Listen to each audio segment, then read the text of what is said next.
उनको chest pain नहीं होता मोस्ट ऑफ द टाइम, क्योंकि उनकी जो नर्व एंडिंग्स होती हैं हार्ट की वो डैमेज हो जाती है। तो उनको तो पता ही नहीं लगता, उनका जब हार्ट डैमेज होता जाता ऐसी स्टेज पे पहुंचेगा कि उनका सांस फूलने लगे, तभी उनको पता लगता है।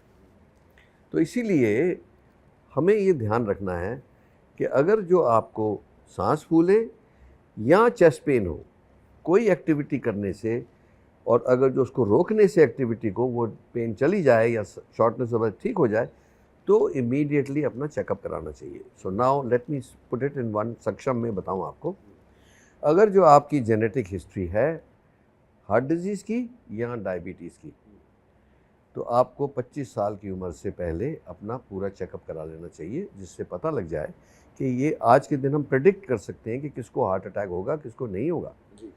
ठीक है। when you say checkup, I'll intervene in between. Specific कौन से चेकअप की आप बात कर रहे हैं? तो रिस्क प्रोफाइल देखने के लिए हिस्ट्री तो हो ही गई, उसके बाद सारे ब्लड टेस्ट लिए जाते हैं। अगर जो फैमिली में हिस्ट्री है तो अब आज के दिन जेनेटिक टेस्ट भी हैं, जिससे पता लग जाता है कि वो ट्रांसफरेंस हो रहा है कि नहीं।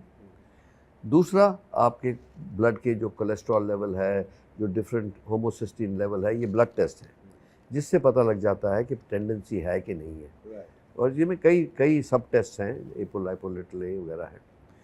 उसके साथ साथ स्ट्रेस टेस्ट करते हैं, देखने के लिए कि जब आप एक्सरसाइज करते हो तो आपका हार्ट कैसे बिहेव करता है। उसमें पता लग जाता है कि कई लोगों को इरेगुलर हार्ट बीट आनी शुरू हो जाती है, वो सब उसी टाइम डिटेक्ट हो जाता है। एको करते हैं देखने के लिए कि कोई डिफेक्ट तो नहीं था इनबॉर्न जो अभी, और यहाँ कोई नई वैल्व डिजीज़ तो नहीं आ रही जिसका पता नहीं है आपको। तो ये चीज़ें करने से एक कंप्लीट चेकअप हो जाता है, और चेस्ट एक्सरे करने से पता लग जाता है कि लंग्स में कोई प्रॉब्लम है कि नहीं। So this is the preventive checkup.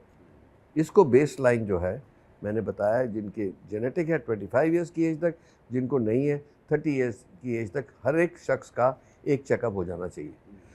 मैं आपको बताऊं, लोगों को पता ही नहीं कि उनको ब्लड प्रेशर है, जब सालों साल उनको पता नहीं लगता।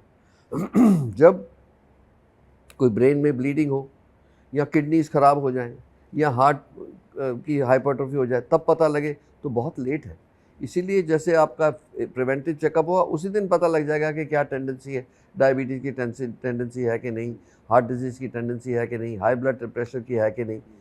सो ये बहुत ही छोटी प्राइस में आपको एक बहुत अच्छा मैप मिल जाता है अपनी ज़िंदगी के लिए, कि मेरे को अपनी ज़िंदगी ऐसे करनी है। तो सपोज किसी को पता लग गया कि मेरी कोलेस्ट्रॉल हाई है, तो आपको इमीडिएटली कोरिलेट करना है कि मैं सिगरेट पीना नहीं, या टोबैको किसी तरीके से नहीं यूज़ करना चाहिए, क्योंकि वो एडिटिव रिस्क फैक्टर हो जाएगा। स्ट्रेस, अब 24 घंटे सबको स्ट्रेस है। Yoga is the best stress buster you can find in the world.